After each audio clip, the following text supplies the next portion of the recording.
to maximize your influence, your resource for the top persuasion, influence, and negotiation techniques that will help you maximize your success in life and business. And now, here are your hosts, Kurt Mortensen and Steve Olson. Hi, welcome to Maximize Your Influence. I am Steve Olson here with Kurt Mortensen, and we've got a great show for you today. It's the inaugural show.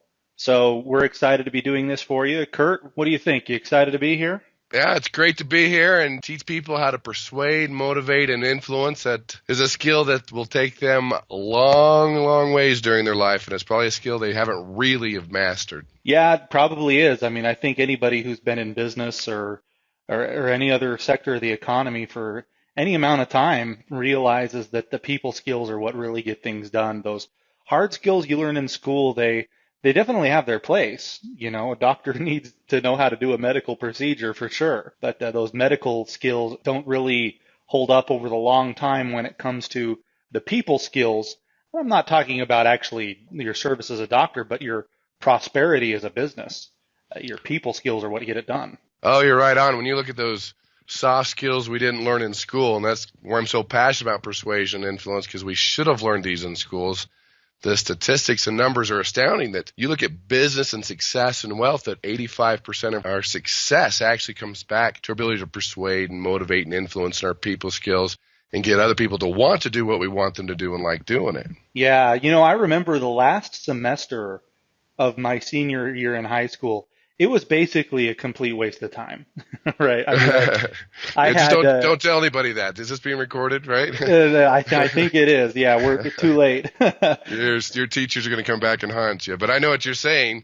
I mean, there's those skills that are pretty important to learn. But then the reality is you throw you out in the world to get a job, but a lot of those things really don't matter. They really don't. You know, because I was going to wood shop and these other classes that I just thought were a waste. And I thought, you know, we would be such a better society if maybe that last part of high school, when you're about to go out into the real world, you had to take a sales class or a finance class or budgeting or taxes or something. I mean, all these things that most of our time is spent on, they don't even get touched on at all in school. But I guess that would be wishing for way too much. Yeah, or you'd say all the above. All those courses would be very important where people have to learn through the school of hard knocks or think they're doing okay in the world of people skills, when the reality is we all have a lot we can work on. That's true. That's true. Well, I just want to tell the listeners here, you know, what the goal of the show is and why we're taking the time to do this, because, well, we've been paid exactly $0 so far to do the show, but we're passionate about it. We're passionate about the topic because, you know, the more that this kind of information is in your head, the more that you're listening to it and the more that you're exposed to it, the more often you're going to find yourself using it. If you read a book once in a while, that's great. You learn something neat, but it doesn't produce any kind of habit-forming skills that you can use in the workplace or in your life. But, you know, if you were to listen to a podcast once a week or just be taking in more information, you'll find yourself using these skills. Wouldn't you agree, Kurt?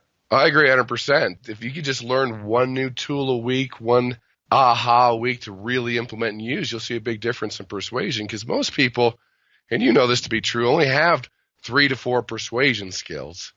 And the reality is there's over 100. And then, as Maslow says, if the only tool in your toolbox is a hammer, you treat everyone like a nail. And the key is to have more tools in your toolbox to become more influential. Yeah, right. It makes me think of a guy that I don't know that I would say I have the pleasure of working with, but I have to work with nonetheless. And I do a lot of real estate. That's, you know, what my career is in. And his tool is, well, I've got other people looking at the house. That's his only tool, is to always scare people into thinking that they're going to lose out. And it's so out of style using that kind of technique. And I know that you really launched into this field of teaching people how to persuade and negotiate by writing a couple of books, and you've spent a lot of time researching this. Why don't you tell the listeners a little bit about that? Yeah, I started about 20 years ago really getting into persuasion and influence just because I wanted to learn how to do it, number one. And number two, a lot of the times when you go out there and learn persuasion and influence, a lot of the techniques are outdated or even offensive to where, I wouldn't do that. That wouldn't work. And you mentioned your friend that's one tool wonder, we call him. I guess if you only have one tool, does that make you a tool? I guess we don't have to answer that. But anyway, uh, I started to research what is it that persuades and influences people. And I came out with my first book, Maximum Influence, which really delved into what I call the 12 laws of persuasion that always work. When you know how to use these laws, people are naturally persuaded. They want to be persuaded. And then that got me into really monitoring top persuaders and leaders. And I came out with Persuasion IQ, the traits and characteristics of successful people, successful, influential people. And then the third book is The Laws of Charisma. Because people always ask, well, Kurt, there's all these tools. What's the most important? What's the most important? And I'll tell you, it's charisma. And first of all, charisma can be learned. Because when you're charismatic, people want to be around you. They want to be influenced by you. They want to help you. They want to give you money. And that is one of the tools we can get into as we start really getting into the world of persuasion, motivation, and influence. You know, I'm going to bring up a current event here. I wasn't planning on doing that, but as we're recording, there is I don't want to call him a popular congressman, but our good friend Anthony Wiener out there in New York. Okay. Have you been following this at all with this guy? Yeah, I've heard the little thing, scandal here, doing this. He's trying to fix this, trying to do that, and then another thing happens. That guy is just getting hammered from all angles. I was just thinking about the contrast. Now, granted, he's not helping himself. We all know that he was sending pictures of, we will just say his last name to people a couple of years ago. And then he pops up. He thinks the scandal's gone. He's going to run for the mayor of New York. But apparently he just can't help himself, thinks everybody needs to see his last name and keeps sending it out. I don't know if you've noticed in front of the camera, he's just not very charismatic. He doesn't have the Clinton effect. You know, you remember the scandal surrounding Bill Clinton. A lot of people were enraged and still were. But the funny thing is Bill Clinton left office with a higher approval rating than when he started. And it's because the guy is one of the most charismatic people to ever walk the earth. He's very charismatic, and when people like you and you're charismatic, the things that you do that are wrong or stupid kind of go by the wayside. And that's exact opposite of your other friend here, who's very stiff, very almost confrontational, doesn't connect with people. I mean, they say when Bill Clinton walked in the room, everyone felt like they were the most important person on the earth. He would connect with them. He had the eye contact down. He had something, as we know, as charisma that really engaged people. Yeah. You know, I had a professor in college that he was in international relations and talked about a time when he was at a dinner that Bill Clinton spoke at. And I believe this was in the middle of his first presidential run.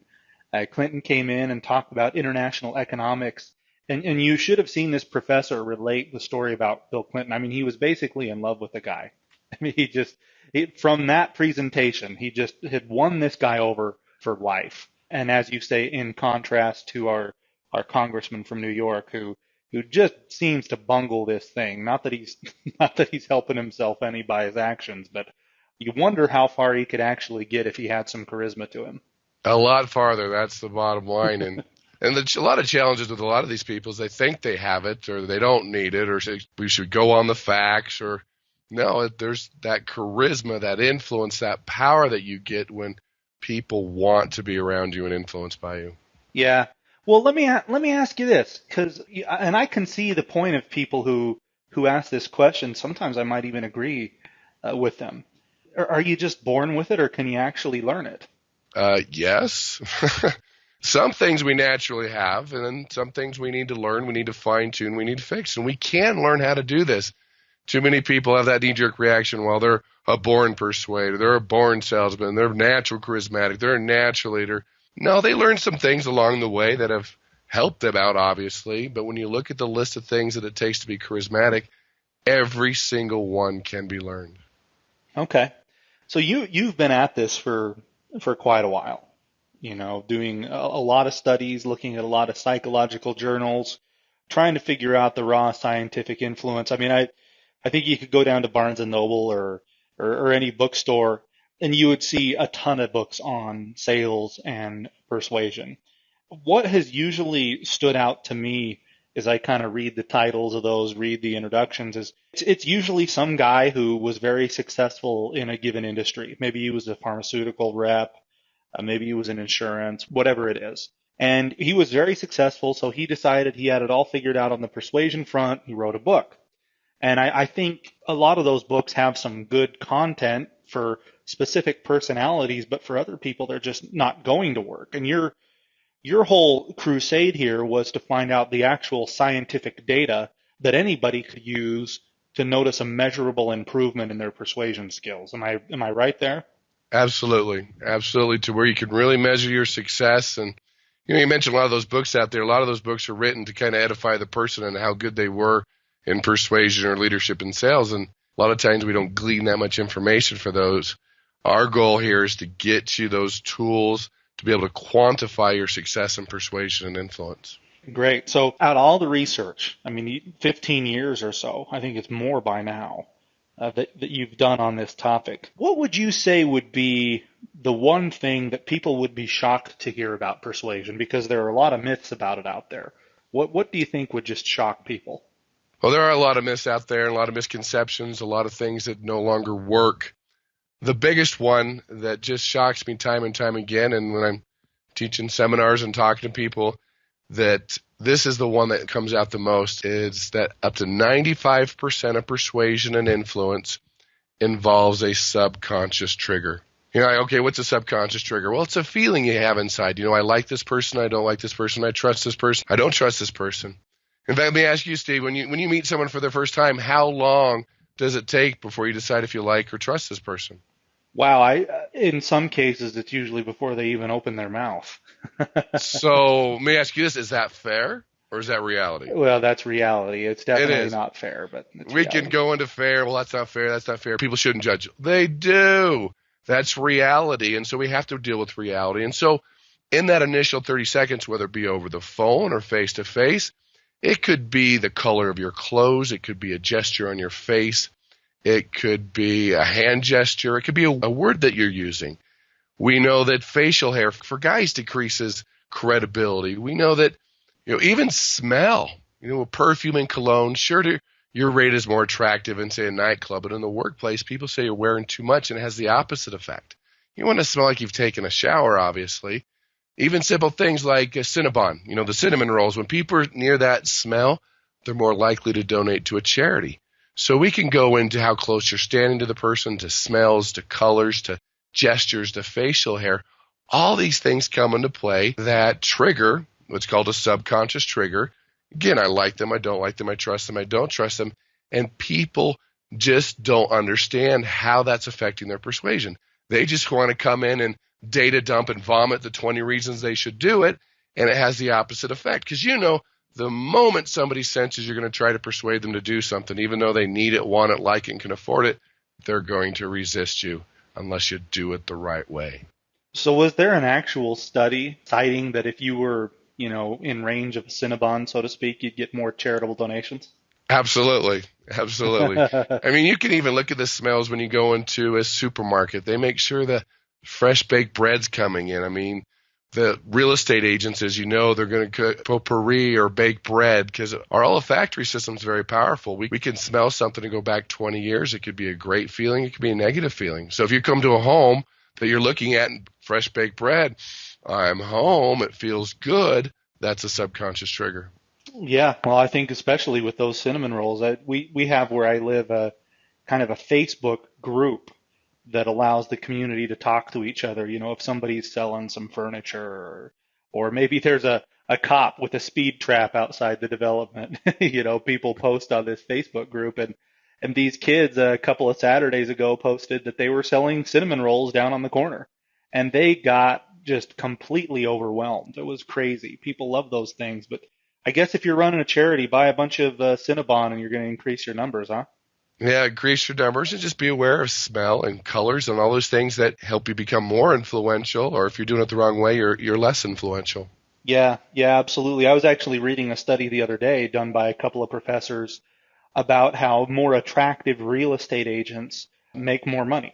And, I was debating with a colleague as to whether or not this was true. But ultimately, I think if the skills are present, the more attractive person is definitely going to get the lead in life. Wouldn't you agree?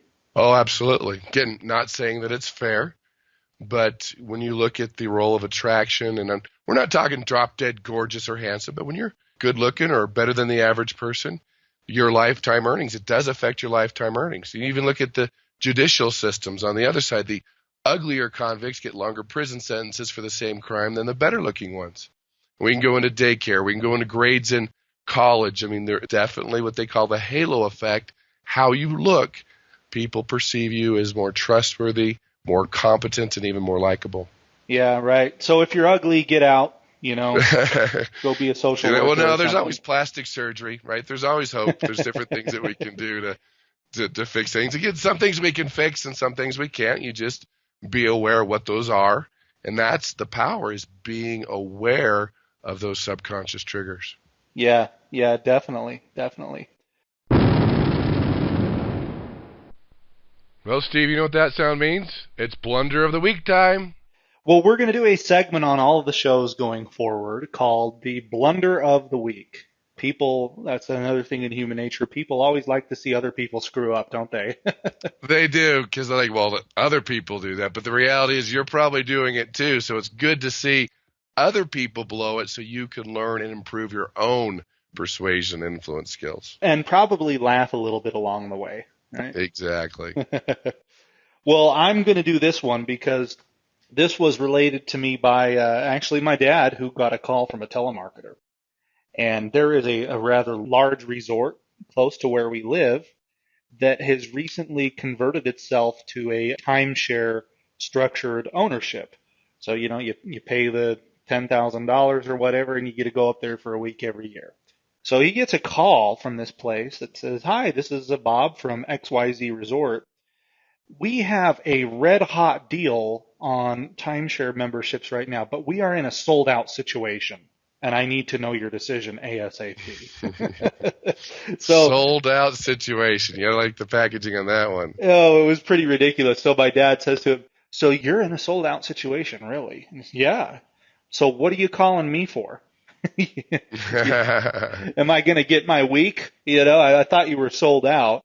So, just a blunderous example. And I think we're seeing that just so much these days in, what you would refer to as scarcity. Salespeople got the memo quite a while ago that if they can make their product seem scarce, that people are going to want it more. But wow, they sure do blunder that one. Yeah, that's probably the one of the 12 laws of persuasion that people really blow, because it's sometimes so ridiculous, so transparent, that it has the opposite effect. Just like it had in this situation. You're like, well, then why are you calling me? And then the person's all, of course, they don't know where to go with it because they're trying to create this urgency. And if it's not real, if it's not legitimate, then it's going to have the opposite effect. And that is a definite blunder. Yeah, definite blunder. I was actually booking some airline tickets on Orbitz, the online search engine, the other day. Mm-hmm. And I think this is a good example of the opposite, a very effective use of scarcity because it's authentic. But I was clicking through and I found a ticket price that I liked for the destination that I was going to. And Orbitz does this thing. On the bottom it says only 2 tickets left at this price. Really gets you going. You're thinking, oh, I better get one of those. Yeah, that's great urgency. In fact, that dramatically increased their sales to let people know. And it's truthful. It's there. Only 2 left. And if you don't do it now, you're not going to get that price. And that's the thing with scarcity. If people think they can come back later and do it later, they think they will, but they never do. Yeah, they think they will, but they never do. Well, you had mentioned the 12 laws of persuasion. That's something definitely that we're going to get into as we go through these podcasts. Those are the 12 laws that you talked about in your book, Maximum Influence, which has the 2nd edition out now, correct? Yeah, it just came out this month, actually, the 2nd edition. We updated the studies and some of the case histories that people can go through to really help them apply the 12 laws. Great. Well, we certainly hope that the listeners are going to enjoy the show going forward. The show is in a sold-out situation. There you go. I like that. So you better hurry and download it because, there's only a finite number of downloads. No, just kidding. Yeah.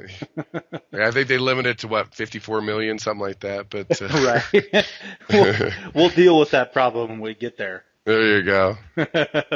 Well, thanks, Kurt. We'll get another show up here shortly, get into some more content, start doing interviews with various guests and real live persuasion scenarios. We want you to be able to have this in your head at all times and use it when you need it, whether it's with your career, your kids, your spouse, whatever it may be.